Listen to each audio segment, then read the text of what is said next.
Assalamualaikum warahmatullahi wabarakatuh. Perkenalkan, nama saya Deniski Mersadwi Kartika, NPM 22101054. Baiklah, di sini saya akan membuat video mengenai materi teknik pembuatan undang-undang yang berjudul Proses Pembentukan Peraturan Perundang-undangan. Peraturan perundang-undangan adalah peraturan tertulis yang memuat norma hukum yang mengikat secara umum dan dibentuk atau ditetapkan oleh lembaga negara atau pejabat yang berwenang melalui prosedur yang ditetapkan dalam peraturan perundang-undangan. Sistem perundang-undangan di Indonesia itu dikenal dengan satu nama, yaitu undang-undang, yaitu keputusan yang dibentuk oleh DPR dengan persetujuan Presiden dan disahkan Presiden. Selain itu tidak dapat dibentuk oleh lembaga lain. Materi muatan yang terdapat dalam undang-undang: yang pertama, pengaturan lebih lanjut mengenai ketentuan Undang-Undang Dasar 1945. Yang kedua, perintah suatu undang-undang untuk diatur dengan undang-undang. Yang ketiga, pengesahan perjanjian internasional tertentu. Yang keempat, tindak lanjut atas putusan MK. Yang kelima, pemenuhan kebutuhan hukum dalam masyarakat. Pembentukan peraturan perundang-undangan adalah pembuatan peraturan perundang-undangan yang mencakup tahapan perencanaan, penyusunan, pembahasan, pengesahan atau penetapan, dan pengundangan. Pada dasarnya, fungsi pembentukan undang-undang ini disebut juga fungsi legislasi.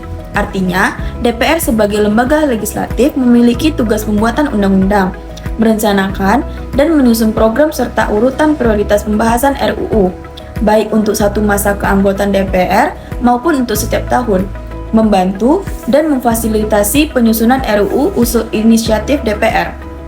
Proses pembentukan undang-undang juga diatur dalam Undang-Undang Nomor 13 Tahun 2019 tentang perubahan ketiga atas Undang-Undang Nomor 17 Tahun 2014 tentang MPR, DPR, DPD, dan DPRD. Selanjutnya saya akan membahas tentang proses pembentukan peraturan perundang-undangan. Yang pertama ada perencanaan. Dalam perencanaan ada beberapa tahap. Yang pertama, penyusunan prolegnas, yaitu instrumen penting dalam kerangka pembangunan hukum, khususnya dalam konteks pembentukan materi hukum. Prolegnas adalah instrumen perencanaan pembentukan peraturan perundang-undangan yang disusun bersama DPR dengan pemerintah. Melalui prolegnas diharapkan kebijakan legislasi dapat berjalan secara lebih berencana, terarah, terpadu, dan sistematis. Dalam pelaksanaan prolegnas, supremasi hukum ditempatkan secara strategis sebagai landasan dan perekat bidang pembangunan bidang lainnya, serta kehidupan berbangsa, bernegara, dalam bingkai NKRI melalui satu sistem hukum nasional. Yang kedua, ada penetapan program legislasi nasional. Tujuan penyusunan prolegnas untuk mempercepat proses pembentukan hukum, meningkatkan fungsi hukum sebagai sarana rekayasa pembangunan masyarakat, dan menyempurnakan peraturan perundang-undangan yang sudah ada namun tidak sesuai lagi dengan perkembangan zaman. Prolegnas juga merupakan arah dan kebijakan politik hukum Indonesia. Prolegnas diharapkan dapat mengarahkan pembangunan hukum nasional sehingga terwujud konsistensi dan harmonisasi seluruh peraturan perundang-undangan, mulai dari tingkat pusat sampai tingkat daerah. Yang ketiga, evaluasi dan perubahan program legislasi nasional.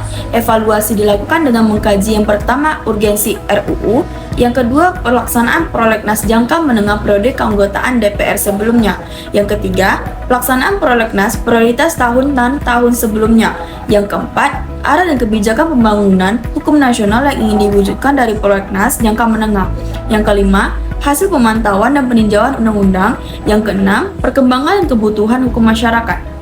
Yang keempat, penyebar luasan program legislasi nasional. Undang-Undang Nomor 15 Tahun 2019 yang dimaksud dengan penyebar luasan adalah kegiatan menyampaikan informasi kepada masyarakat mengenai prolegnas, RUU yang sedang disusun, dibahas, dan telah diundangkan agar masyarakat dapat memberikan masukan atau tanggapan terhadap undang-undang dan memahami undang-undang yang telah diundangkan. Penyebar luasan peraturan perundang-undangan tersebut dilakukan dengan melalui media elektronik atau media cetak. Yang kelima, rancangan undang-undang carryover atau operan. Hal ini dilaksanakan dengan memasukkan kembali RUU dalam daftar prolegnas jangka menengah maupun prioritas tahunan, sehingga sumber daya, waktu, dan anggaran tidak akan terbuang sia-sia dan dapat dipastikan bahwa pembahasan suatu RUU berlangsung secara berlanjutan sehingga dapat diundangkan suatu RUU tersebut. Proses yang kedua adalah proses penyusunan undang-undang. Proses atau tata cara pembentukan undang-undang adalah suatu tahap kegiatan yang dilaksanakan secara berkesinambungan untuk membentuk undang-undang. Proses ini diawali dari terbentuknya suatu ide atau gagasan tentang perlunya pengaturan terhadap suatu permasalahan. Proses yang ketiga, pembahasan rancangan undang-undang. Pembahasan RUU dilakukan oleh DPR bersama Presiden atau Menteri yang ditugasi, dengan juga mengikutsertakan DPD RI untuk RUU yang berkaitan dengan otonomi daerah, hubungan pusat, pembentukan, pemekaran, dan penggabungan daerah. Proses yang keempat, pengesahan rancangan undang-undang.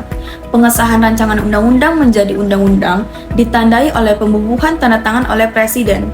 Apabila tidak ditandatangani oleh Presiden dalam waktu 30 hari sejak rancangan undang-undang itu disetujui bersama, maka rancangan undang-undang tersebut sah menjadi undang-undang dan wajib diundangkan sebagaimana tercantum dalam ketentuan pasal 73 ayat 1 dan 2 Undang-Undang Nomor 12 Tahun 2011 dan Undang-Undang Nomor 15 Tahun 2019. Yang kelima, pengundangan undang-undang agar setiap orang mengetahuinya.